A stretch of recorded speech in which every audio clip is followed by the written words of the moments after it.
नमस्कार विद्यार्थी मित्रांनो, आताच पहिला व्हिडिओ झाला क्वेश्चन पेपर मध्ये मी आपल्याला क्वेश्चन समजावून सांगितला। परत एकदा आमच्या व्हिडिओला लाईक करा, शेअर करा, बेल आयकॉनला क्लिक करा। विद्यार्थी मित्रांनो, ही गोष्ट कधीच विसरू नका, आपलं सहकार्य आम्हाला खूप अपेक्षित आहे। महत्त्वाच्या मुद्द्याकडे बोलूया। मागच्या व्हिडिओमध्ये मी आपल्याला प्रॉब्लेम समजून सांगितला होता, आता आपण त्याचं सोल्युशन पाहणार आहोत। विद्यार्थी मित्रांनो, आपण या ठिकाणी बघितलं असेल की या ठिकाणी इकडे प्रॉब्लेम क्वेश्चन आहे आणि इकडे मी आन्सर दिलेले आहे। सगळ्यात पहिले त्यांनी आपल्याला सांगितलं होतं की profit and loss adjustment account बनवा, पार्टनर्स कॅपिटल अकाउंट बनवा आणि बॅलन्स शीट बनवा।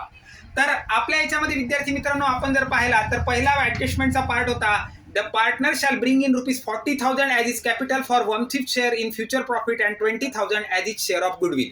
विद्यार्थी मित्रांनो, येणारा पार्टनर हा ₹40,000 रोख आणतोय, म्हणून पार्टनरच्या कॅपिटल अकाउंटला 40,000 चा एक इफेक्ट गेला।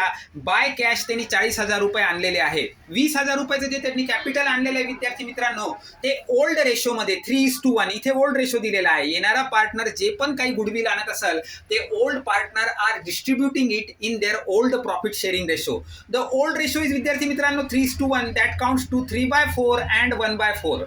द ओल्ड रेशो इज 3:1 विद्यार्थी मित्रांनो, दैट काउंट्स टू 3/4 एंड 1/4। तो अगर 20,000 का कैपिटल अगर वो पार्टनर ला रहा है तो एक को मिलते हैं 15,000 और दूसरे को मिलते हैं 5,000, यानी कि that counts to 15,000 and 5,000। So capital account के क्रेडिट साइड में अगर आप देखते हैं तो आपको दिख जाता है बाय गुडविल 15,000, बाय गुडविल 5,000, यानी कि 20,000 का कैपिटल डिस्ट्रीब्यूट हो गया है ओल्ड पार्टनर्स के बीच। उसके बाद का नेक्स्ट एडजस्टमेंट था बच्चों, क्वेश्चन पेपर के अंदर अगर आप देखेंगे that they have told a provision of 5% on doubtful debts is to be created on sundry debtors. A provision of 5% of doubtful debts is to be created on sundry debtors। यहाँ पे बोला गया है बच्चों आपको, तो इन दैट केस अगर sundry debtors अपन देखते हैं बैलेंस शीट के अंदर, तो that we are having a sundry debtors of of 64,000। उसके अंदर अपने को आरडीडी की प्रोविजन करना है बच्चों 5% के हिसाब से, वो काउंट होता है 3,200।